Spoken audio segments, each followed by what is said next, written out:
Hi అండి. బగారన్నం చేసే విధానము. ఫస్ట్ అల్లం ఉల్లిగడ్డలు వేగిన తర్వాత దాంట్లో షాజీరా దాసిన చెక్క లవంగం టమాటా కొత్తిమీర మానికెళ్ళినారా బాగా ఎసరు వచ్చిన తర్వాత మనం ఎసట్లో ఇలాగా రైస్ పోసి నిమ్మరసంలో మిఠాయి రంగు కలిపి మనం ఇలా wow super బగారన్ ready.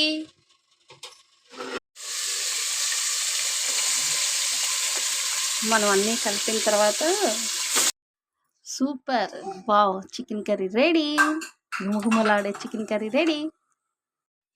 Super wow fry చూసారా? అంటే మనం వేరే బాయిల్ చేసి వేయకుండా డైరెక్ట్గా అందుట్లోనే బాయిల్ చేస్తే కర్రీ ఇలా ఉంటుందండి. 2 రకాలుగా చేయొచ్చు చికెన్. వావ్ సూపర్ వేడి వేడి బగారన్నం chicken fry chicken curry ready. ఈ వీడియో నచ్చితే లైక్ చేయండి, షేర్ చేయండి, సబ్స్క్రైబ్ చేయండి. Thank you.